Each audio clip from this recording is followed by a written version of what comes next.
Hi, this is the bad boy, Joey Janela, and you're listening to the Going in Raw podcast. Joey Janela always goes in.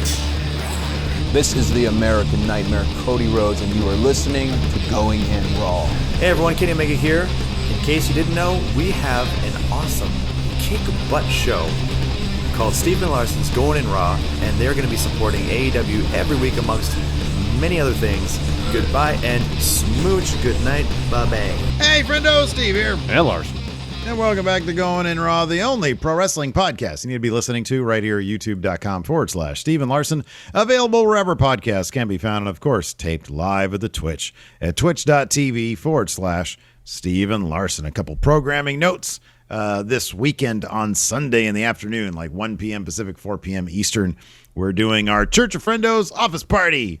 Woo! I'm going to have Santa Claus hat, maybe like an ugly sweater of some sort, and then some Christmas treats for myself. A snack right tray. here, yeah, a little snack tray right here. I'll see if my red velvet blazer is handy.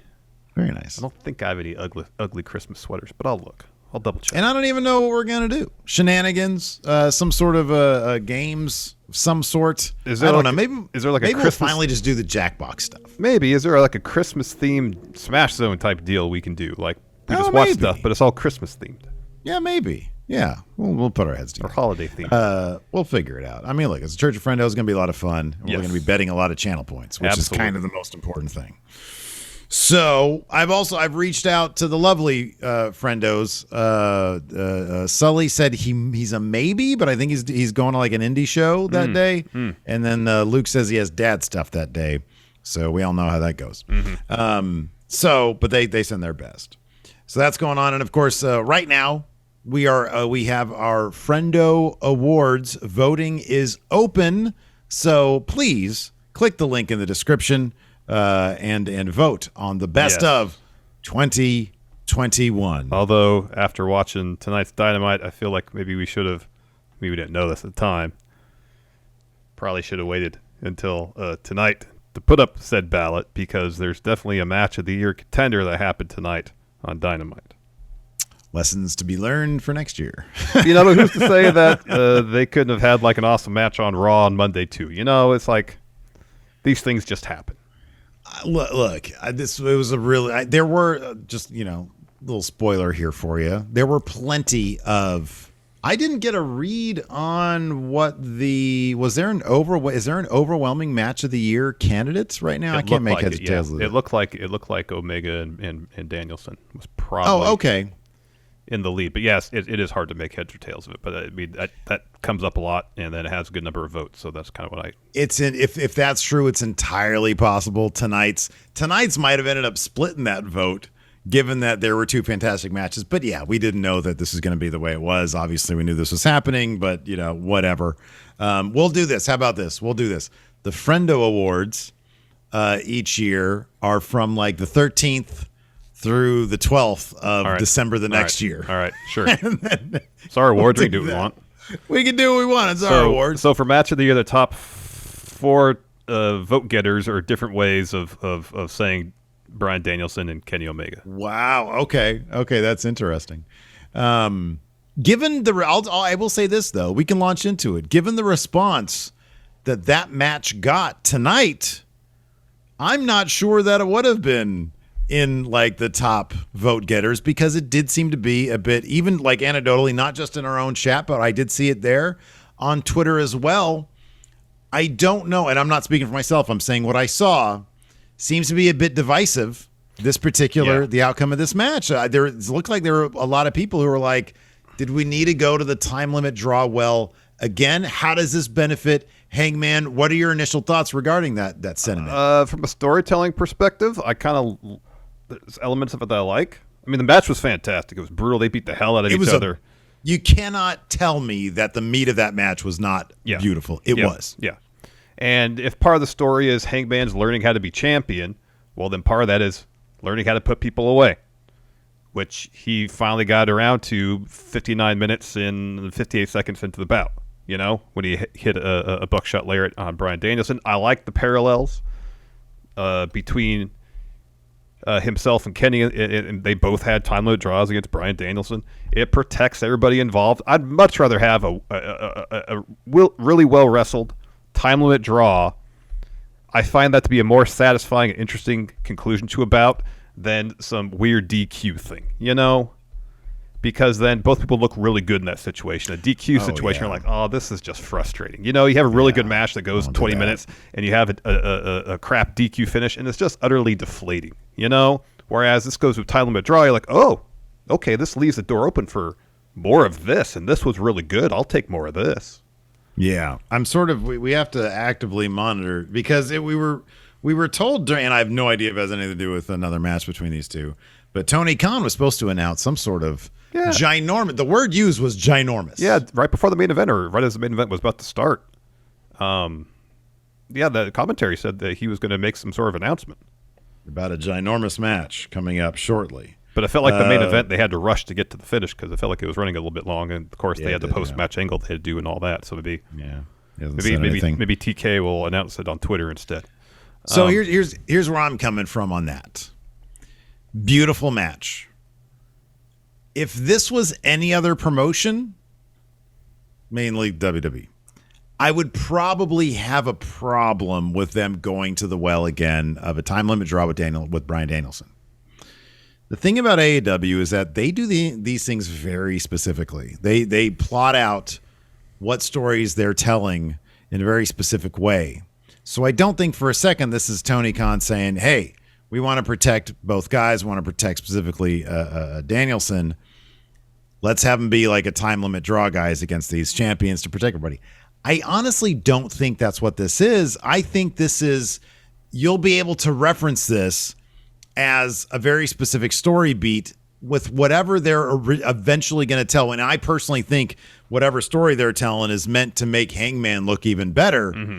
I admit tonight, it doesn't make him look as dominant as I'd like him to be. Although I understand there's a story to be told about a guy learning to be champion and learning to put the match away.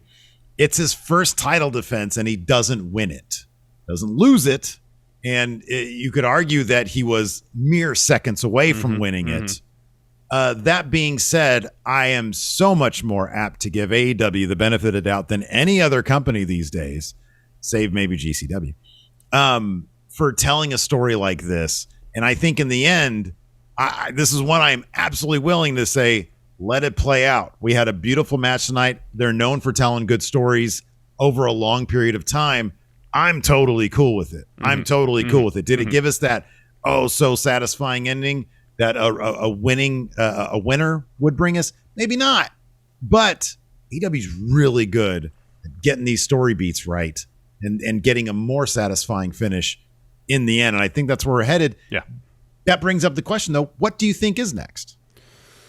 I mean, early indications were that Kenny would be out till February. Revolution's early March. Danielson could say, well, when Kenny, you were champion, I took you the limit. Paige, I took you the limit.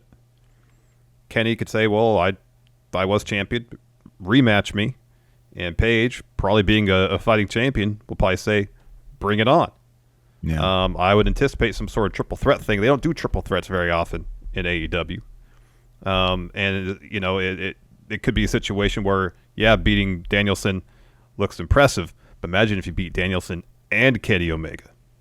I know. That's sort of what I'm thinking. They haven't done they haven't done a triple threat for. They did when Kenny was champ. Pac and Orange Cassidy. Orange Cassidy, that's right. Yeah, that was sort of like a B level.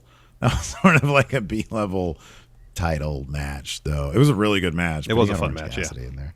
But no, that's a huge main event. That's a huge main event. A three-way.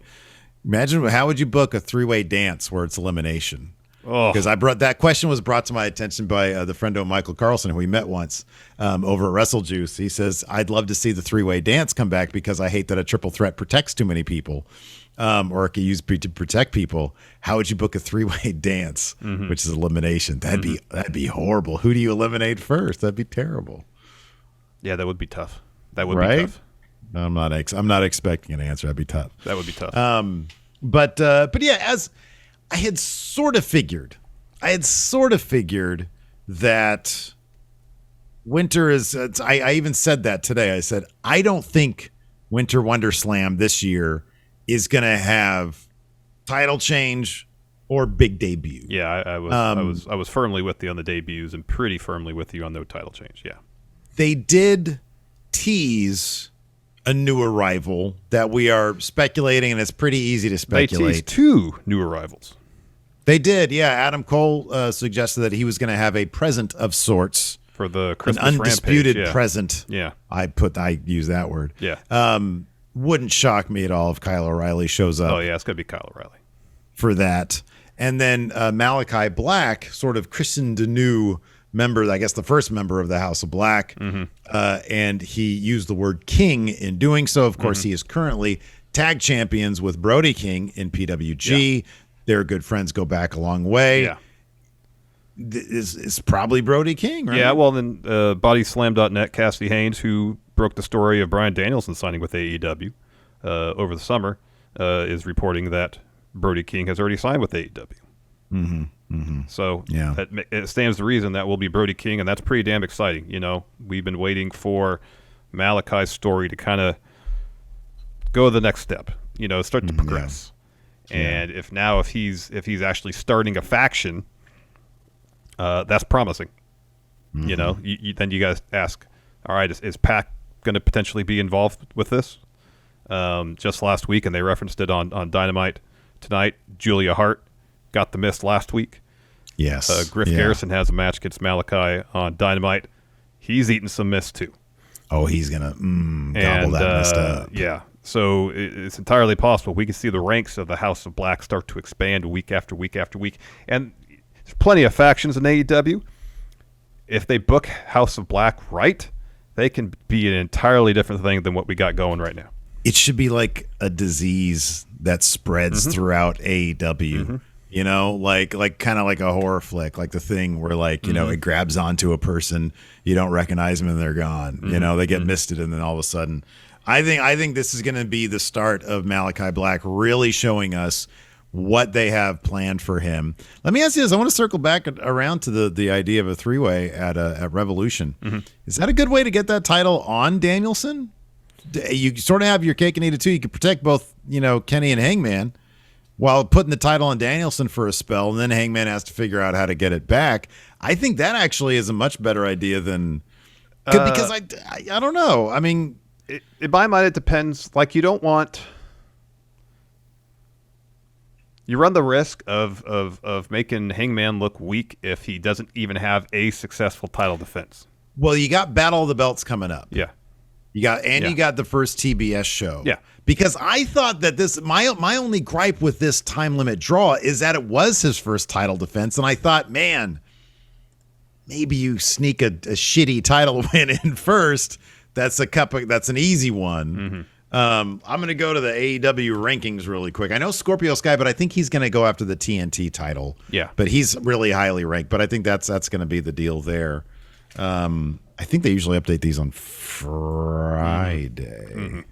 So this was updated on this was updated today. Oh. All right, cool. Let's see here. Danielson's ranked, number 1.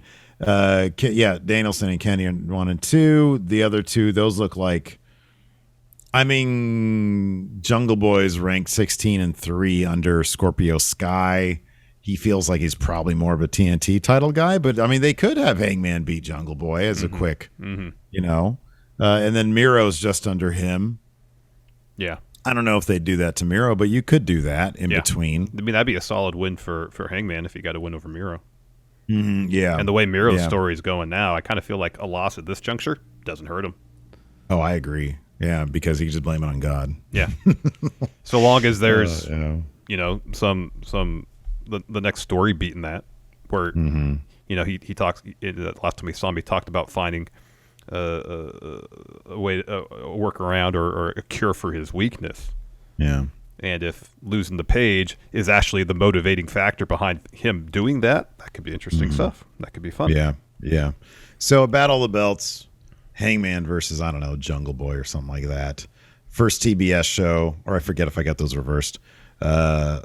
Miro. His first I don't know, TBS, his first TBS show, then the Saturday after his Battle of the Belts. Okay, that might be a little too soon. I don't know, but yeah, I don't know. You give him a couple, like a title win or something or two. Yeah, you have to give him a couple at least. Yeah, and then yeah, I don't know. It'll be interesting to see how they book it out. I'm curious about this because the idea of having the title on Danielson is not a terrible one, of course. But yeah, I don't know, and I don't know that like Hangman winning a three-way dance or a triple threat rather helps him that much, as opposed to a singles match. But I don't know. Who knows? Who knows? There's a lot of star power in that ring. There's a lot going on there. A lot of star power there. Otherwise, Dynamite was fun. The Sheeta D match was really good. Oh man, that was super good. Fantastic. Main event had a lot of fun stuff going on between MJF and Dante Martin. The result, a little bit of a letdown. I was kind of hoping Dante would pick up that Dynamite Diamond ring, just because MJF's had it for 2 years already. Didn't happen. MJF won again. He has the ring again. But then we got a match set up for next week. Punk and who was it? Punk. Where is it? Down here. There we go. Punk, Darby, and Sting taking on FTR and MJF. That should be good. Yeah, that should be a lot of fun. Did you see this? So Dante and Leo, they're back together. They swerved Team Taz. I didn't see that. It was on what was this? I guess on Road 2. Mm-hmm. I just found this out because of Twitter. So they started laughing about swerving Team Taz. That kind of feels like a story beat that should have been on TV. Thank you. Thank you. I was like, what? Because Dante was wearing he's wearing Top Flight gear tonight. I don't know. It says it is, yeah. Yeah. I mean, I would have thought that you could play. I was expecting that story beat to help. When I saw that, I was like, they're gonna that'll come to big fruition with Dante winning against MJF. Leo will come out and help him, and it's like, they revealed it on the Road too, and then we get a bigger reveal here on TV. Yeah, you think that'd been on TV? That's kind of a major story beat. They really, they need to work on telling their stories better. Moments after I praise them for telling their stories. No wrestling promotion is perfect in terms of how they tell stories. They're not all prime. Some are merely select or choice even. That's true. All right, let's take a quick break here to get a word from our sponsor, Decked. So, Larson. Yes, Steve? I'm sure you've heard this story. You've got a truck-owning friendo who goes to a friendo's house for a few hours. Maybe they're there watching a wrestling pay-per-view or something. And they completely forget about all that stuff they left in the bed of their truck. Then when they go back to their truck, they discovered that while they're at their friendo's house, the heavens opened up and dropped a bunch of rain or snow or something all over their stuff, completely ruining everything they left in their truck bed. I think I've heard stories like that. The next time I hear a story like that, I'm going to tell that friendo about Decked. The Decked drawer system is weatherproof, which means it'll keep your stuff safe from the elements. I'm talking rain, ice, and snow. Also, the Decked drawer system makes organizing and accessing everything in your truck bed so much easier. That's right. Each of Deck's 2 full bed-length drawers can carry up to about 200 pounds of whatever you want to put in them. And the drawers roll out about waist-high, giving you easy access to your tools and gear.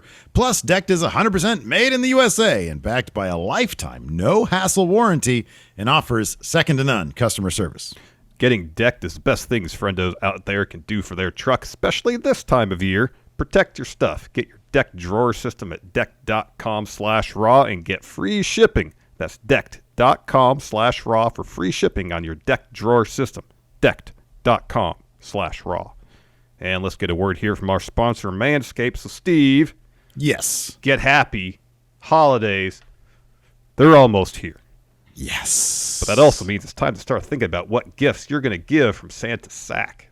Ah, yeah. And if you want to make sure that the people in your life care about their sack, then give the gift of Manscaped, the leader in men's below-the-waist grooming. Their top-selling Performance Package 4.0 has what a guy needs to keep their package off the naughty list. Yeah, it includes Manscaped's Lawn Mower Body Trimmer, the best trimmer for balls, butt, and body, and the Weed Whacker Ear and Nose Hair Trimmer, both fantastic products. But let's not forget about Crop Preserver Ball Deodorant and Crop Reviver Ball Toner, both of which help keep your undercarriage fresh and clean.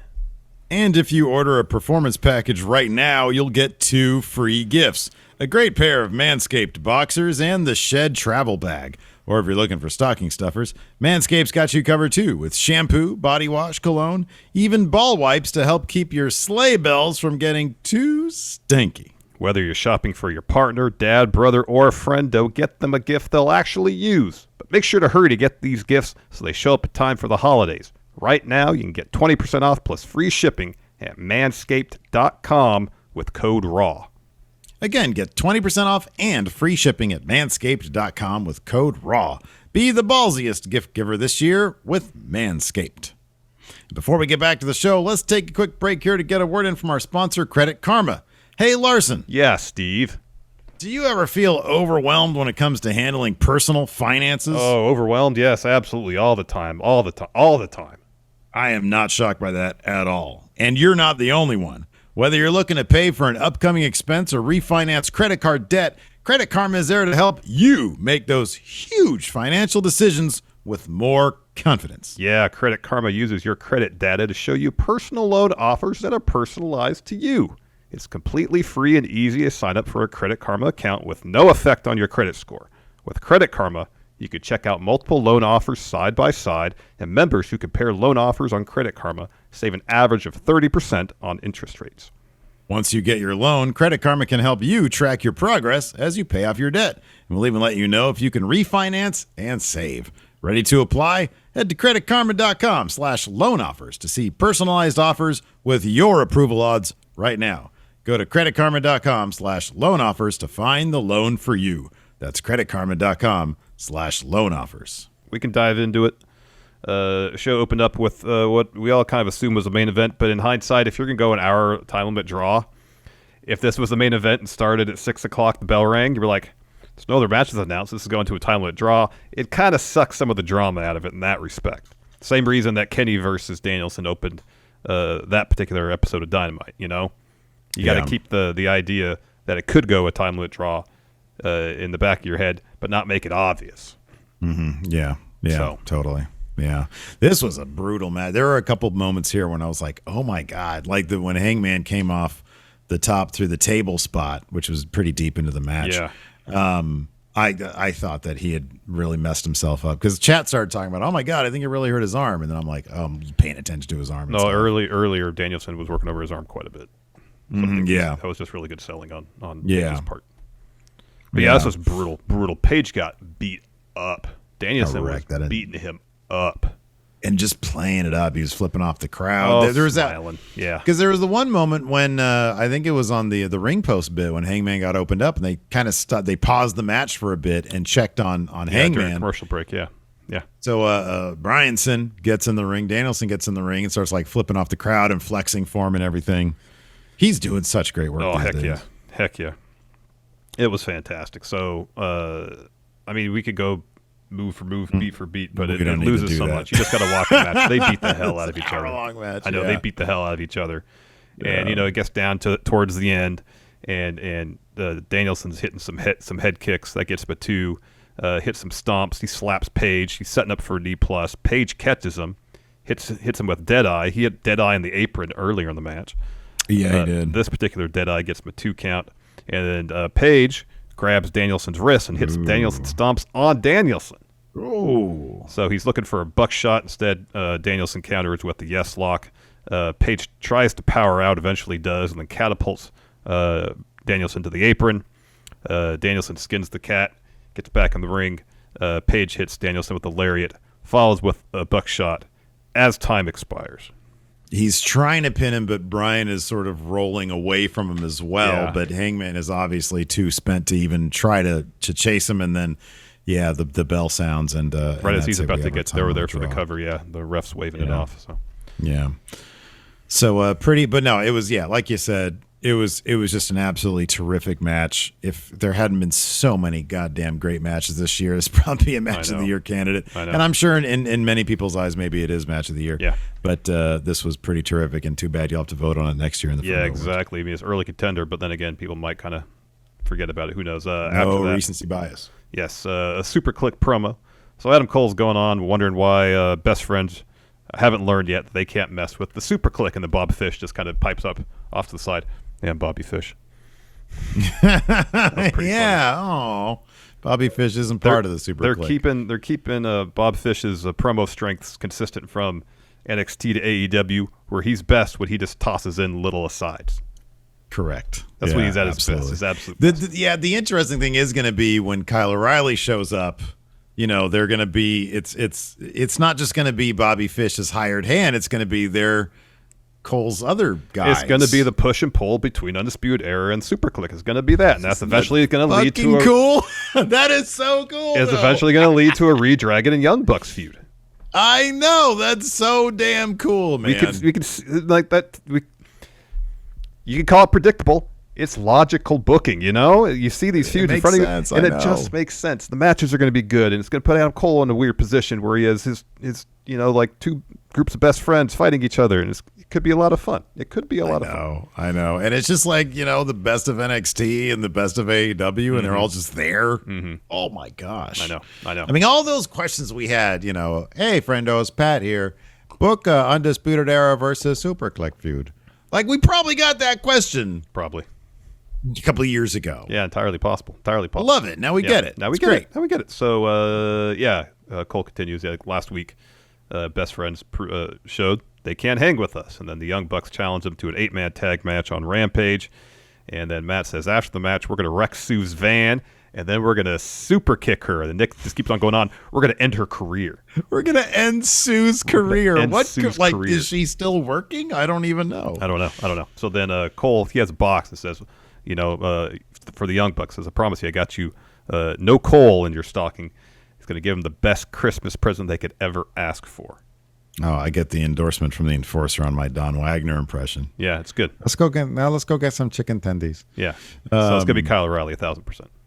Yeah, he tweeted out the looking 7, eyes, right? The eyes, and then the scene from 7, what's in the box. Yeah. After that, after that 60-minute match, we had Wardlow versus Matt Sydal, which was like maybe 60 seconds. Maybe. Yeah. I mean, it was only 60 seconds because Wardlow elected to continue brutalizing Matt Sydal to the point that Sean Spears was like, hey, you're done. Pin the guy. MJF wants some alcohol. Yeah, virtually. Yeah. So Wardlow catches a leg lariat, hits a powerbomb, then another. Then Spears is ringside, says, stop. He's had enough. Wardlow hits another one, gets the win. Spears says, hey, that was one too many. But it's not like he's looking out for Sydal's well-being. He says, you don't get paid by the hour. Yeah. He wants efficiency from Wardlow. It's accountability, buddy. Yeah. So then Spears hits Sydal with a chair. He calls MJF, and he relays a message to Wardlow. Says, MJF wants you to pick up some champagne for his post-match celebration. You can wear what you have, so his singlet. Which is a funny little touch, That's a nice touch. That was a good touch, and Wardlow's not into that. No. After that, we had a Ty Conti promo. She calls out Penelope Ford and the Bunny for using the brass knuckles to win matches. Challenges Penelope Ford to a submission match. Ford, in response during this same promo, said that she's fine. She's got the Moodalock and tapped out plenty of people. She can leave the brass knuckles at home. And then Ty responds in the same promo, says she can make her tap out. See her at Rampage, B. Then we get this really great Malachi Black. I hesitate to call it just a promo because it was more like a short film. It's like a little short film. So it was him at maybe it's his house. I don't know. And Villa. And then there's a robed figure with a mask on. And so this is all voiced over by Malachi. And this is paraphrasing here. I try to get the important beats because he says a lot. He talks about human nature is violent, accepting that violence is part of this is key. He says there's no species as cruel as humans, and why be in denial about that? He says, I won't question the teachings of the house that's been bestowed upon me. You got to place the house above everything else, and through agony, the house will make you stronger. Lastly, the house always wins. And so he blows mist in this masked, robed figure's face, and then tells that person, now you'll be so much more than a king. And that person also throws up some black fluid. It was pretty great. Yeah, totally Brody King. Yeah. He'll be more than a king. But what's his name going to be? Is he going to be Brody? What's more than a king? Is Emperor more than a king? I don't know. Maybe. I don't know. Oh, Yeah, answer Brody for you, Emperor. Steve. I Everybody here apologize. saying Emperor. Brody Emperor. Brody King of Kings. Enforcer has the answer. King of Kings. Yeah. Yeah. Yeah, exactly. There you go. Brody, There you Brody, go. Brody, Triple H. After that, we had Serena Deeb versus Hikaru Shida. Serena Deeb's attire was amazing. It was immaculate. It was like powder blue. But like lighter than powder blue. Yeah, it was beautiful. It was very Winter is Coming-esque. And she had a wonderful entrance robe, woman of 1,000 holds. This was really great. And this is a really fantastic match. Yeah, that was a lot of fun. So Deeb working over Shida's leg. Of course, it was Deeb that injured Shida's leg weeks back. Shida starts to make a comeback out of the commercial break. Starts blasting Deeb with a bunch of forearms. Hits an Sagiri, gets 2 count.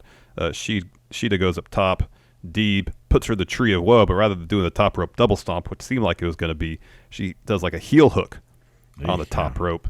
Then takes off not the turnbuckle pad, but the little cover that covers up that kind of the brace support thing that goes from the ring post to the turnbuckle. She takes the cover off that, hits a neck breaker over that, follows the powerbomb, gets a 2 count. Deeb hits a couple more spinning neck breakers. Shida responds with the Falcon Arrow. Then Deeb's looking for Deeb Talks. Shida blocks that. Ends up getting being put in a half crab, though. Shida eventually fights out. And then Deeb turns or slaps her, rips off the turnbuckle cover. They kind of jockey for position. Shida ends up booting Deeb into the exposed turnbuckle and then rolling her up to get the win. Yeah, it was a really good match. It was good. After that, we had a Varsity Blondes interview. It's just Griff and Pillman Jr. because, of course, Julia has been misted. She's gone missing. Griff's all out of sorts about that. He's like, Julia's not here. Malachi attacked her, left her there screaming, crying, lights go out. He's gone. He says he might have earned his reputation, but he's a coward. But I'm going to bring the fight to him. And Pillman's like, bro, you need to calm down. Griff's like, what the heck, man? What side are you on? Shoves him a little bit. He's like, Julie was here. That's our sister, man. And he's like, I'm going to break Malachi's jaw. And Pillman's like, relax. Yeah, he's like, don't play into his games, pretty much. Yeah. But Griff's too hot-headed. And you notice Pillman was wearing the gray, light gray sweatpants there. So there's a clue for you. He likes comfortability, I guess. I don't know. Yes. That's the clue. That's the clue. We got a quick hook video package. Oh, yeah. And then this is actually the highlight of the show right here. Oh, the hook video package, yes. Oh, yeah. Great. Then we get an Eddie Kingston promo. He talks about how 2.0 is in his way, but Mox isn't here. They laid out Ortiz, so he's going to team up with his best friend, Penta, Phoenix, Santana, and Ortiz against 2.0, Garcia, and partners of their choosing. And I believe it was announced later on that it is the Acclaimed. This is like the greatest faction in history. Kingston, formerly known as LAX, Santana Ortiz, and the Lucha Brothers. Holy shit. That is a fucking team right there, man. That match is going to be killer. Yeah. Oh, my God. Yeah. That's going to be good. Oh, Wally Weir here in chat says Pillman also got misted. Oh, maybe that's why he's like wearing the gray sweatpants. Maybe that's why he's like, oh, Griff, don't worry about it. That was What if the essentially his mist- attitude. No, it was. It was. The mist affects everybody in different ways. In Pillman's case, it's like sloth. He's like, I just stopped caring about things. He's a nihilist, man. Anyways, after that, we had... Joe Juarez says, team, relax. That's good. I like that. That's good. Anyways, after that, we had the main event, MJF versus Dante Martin. This was basically just like, well, first off, MJF comes down. He just rips into Texas. Yeah. Which, ripping into, talk about low-hanging fruit, that's kind of the easiest thing you could do. Yeah, all the low-hanging fruit Texas jokes he pretty much made. Yeah, pretty much everything you can think of. So he rips into Punk as well, saying, everybody says, or he says, Punk says, he has the balls to come out and say, all I do is low-hanging fruit, my promo stuff. He says, well, the second he got nervous last week, he just started talking shit about your local sports team. He says, I especially love the part where Punk said, I needed to face him so he can go on to face the AEW champ. He's like, well, I didn't know that a string of underwhelming matches against underwhelming opponents he said, that doesn't make you championship material. It just makes you the new Ryback. Woo! We got a Ryback reference. We got a Miz reference and a Ryback reference in this feud, man. He says, Dante is talented, but he's in trouble. He's not going to stand here and act like he cares about the younger talent. He says, I'm the only top talent that's young that matters. He says, I'm about to be a 3-time Dynamite Diamond Ring champ. Dante is a freak athlete, but he can beat him with a headlock takeover. Says, doesn't claim to be the best in the world. I'm just the best. And then we have our match. And this match was basically just, it's great that MJF talks about not wanting to put over the younger, or not caring about the younger talent. This entire match was a showcase for Dante Martin just going crazy with the crazy, awesome aerial stuff. So much fun to watch this guy do his stuff.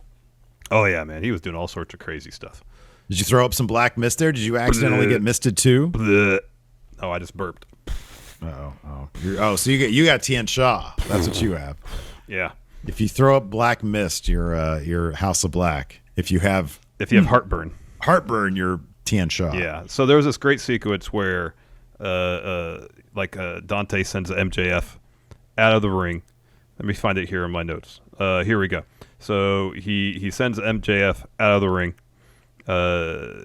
Hits a leap over the top rope, puts MJF back in, so MJF rolls out of the other side of the ring. So then Dante hits a flipping tope over the turnbuckle, puts MJF back in the ring. MJF rolls the opposite side. Dante hits the corkscrew tope, again puts MJF back in. MJF rolls out. And then Dante hits like a crazy springboard shooting star press where he basically overshoots MJF and almost lands face first at the foot of the ramp. And he just springs back up and just screams. Yeah, it was pretty awesome. It was great. It was pretty great. It was great. He did all sorts of more high-flying stuff. The finish, though, saw MJF hit him with the power bomb. That gets him a 2. Dante rolls out of the ring.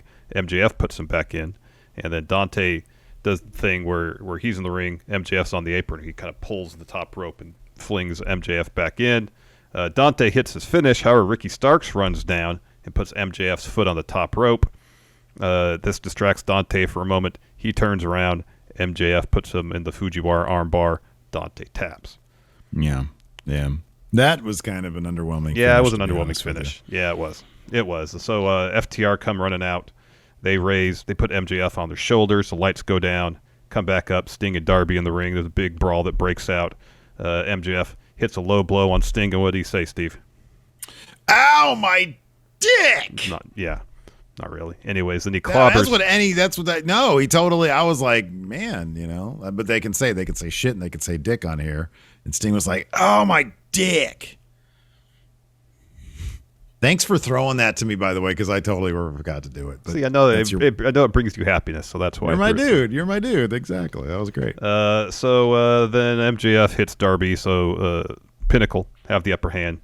CM Punk runs out to the ring with a bat, chases off MJF and FTR. He grabs the mic and he's like, MJF, you don't want to do this one-on-one? Fine. Next week, bring your friends and I'll bring mine. Deal with it. Mm-hmm. So that match is happening next week, apparently. Meanwhile, Sting's just holding his balls and dick right now. And what did he say? What did he say? He's like, my dick. My dick. Good thing he manscaped down there. That's right. Oh, my goodness gracious. Why don't we answer some questions? Sure, we got a lot of great friendos watching live. The best. Highlight your questions, and hopefully we'll get to them. I also put a thread up on the Patreon. David Matushek, come on down. After the sort of, he says, lackluster finish to Page versus Danielson, which one do you think could have taken the loss a lot less worse? I feel like Page would have suffered a lot more than Danielson had he lost here. Yeah, if they had had Page hit the buckshot a minute earlier, so he pretty much won with, like 30 seconds left or something like that. Yeah. I mean, yeah, Bryan Danielson lost, but talk about looking great in defeat. Holy moly, yeah, totally. He beat the hell out of Adam Page in this match. He beat the hell out of him. Dark Dank Lucha, what long-term story arcs would you like to see start or continue in AEW in 2022? I'd like to see the continuation of the dropped Lucha Brothers Andrade feud, yeah. Maybe since Pac is about to join House of Black, maybe they do lose the title. Santana Ortiz turn heel. Start some super faction. Start to use their AAA partnership that they sometimes are sleeping on. Yeah, I'd like to see some resolution to the Lucha Brothers Andrade feud. I definitely want to see where this Miro versus God storyline is going, and how Miro is going to come back stronger and more dominant. And those. And I want them to come back around to Britt and Thunder Rosa. That'll happen. Yeah, that'll total that wouldn't shock me if that was Revolution, because Britt's had a long title reign, and I feel like with Jade winning the TBS title, you're gonna have two bad dominant champions, two bad guys basically. I mean, I know they can sort of be either or, but by and large, they're both heels, and so maybe the other title, the main title, can go to Thunder Rosa at that point. Maggie here asks, Steve, are you sad there was no Cody during the show? No, Maggie. You know why? Because I know the show is more enjoyable for Maggie if Cody's not on also, it. And Cody I just Island. wanted her to have a good time. Cody Island is a state of mind, right? I think we've kayfabed it into being a physical location. I mean, it could be kind both. of a state of mind. It could I be don't both. know. It could be a physical place and a state of mind. Yeah, sure. Yeah, right. I'm on the island regardless for now. But you're not physically. You're in your office at your home. Right now, I'm in my office. I'm not really fooling anybody. I mean, I could lie, but I'm not a liar. Anyways, moving on. Jorge D with the mention of Ryback tonight. How would you debut in AEW, and what would be his first storyline be? Match with Wardlow, 5 power bombs, Wardlow wins. I couldn't book it any better. God, that'd be great. Soken Rose says, do you think Malachi and Andrade have been booked correctly since they joined AEW? Also, do you want AEW to book them more like Miro?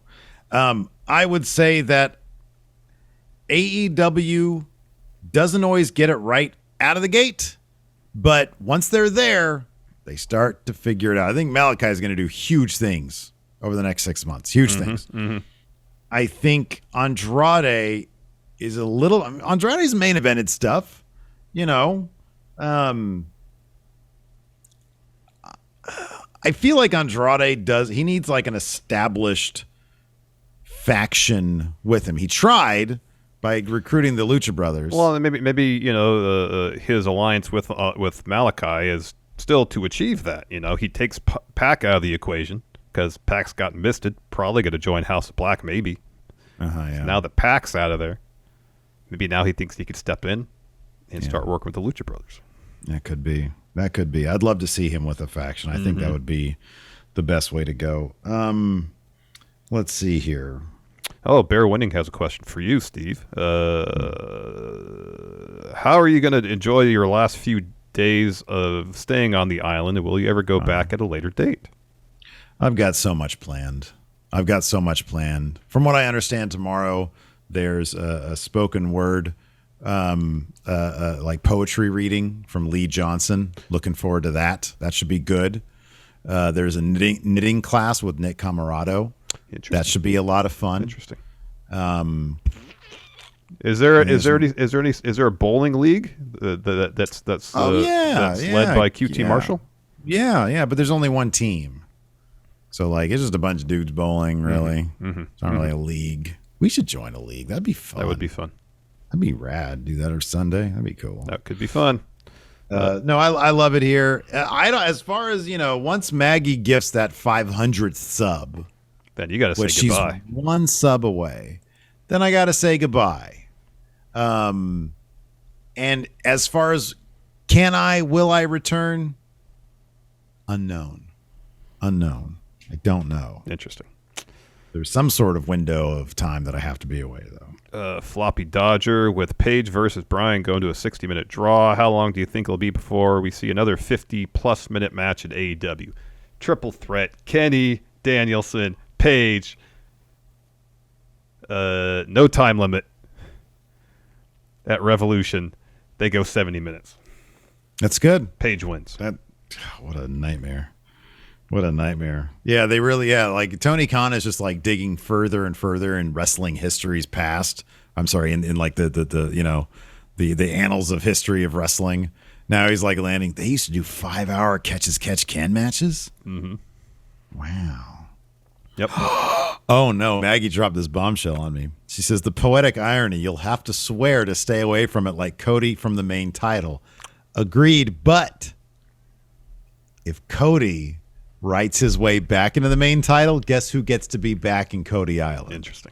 Interesting. Oh my goodness. We talked about that.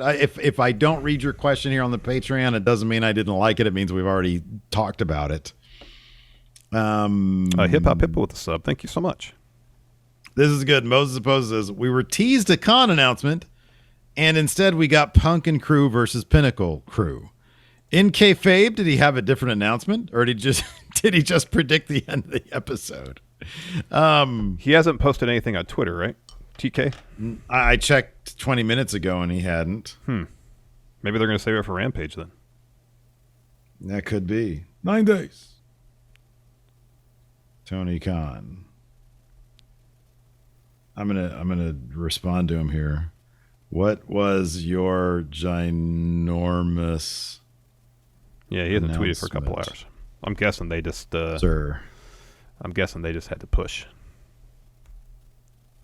I'm gonna take everybody else out of this. Well, I'll keep AEW in it. I'll keep TNT in it too, so his bosses are paying attention. Sending tweet. I got that stupid Twitter blue thing, so it allows me just send the stupid thing. Now, whenever I send a tweet, it gives me time to reconsider sending it. It's really a waste of money. Really? It's I don't have that. It's like $2 a month. Oh, you have to pay for it. I thought that it was going to eliminate the ads because it has a thing on there saying you don't get ads, but no, instead you get more control over what ads you do see or some shit like that. You thought you were losing the ads. You were wrong. System Zero. It's fiction. Yeah, it says a three-way dance where Omega and Bryan have to team up to eliminate Paige, and then Bryan wins, and Hangman could win it back later. Mm-hmm. Yeah, boy, that'd suck. Omega and Bryan team up to eliminate Paige. That would be horrible. That would be bad. That would suck all the air. It's like, I don't care who wins now. I like Hangman.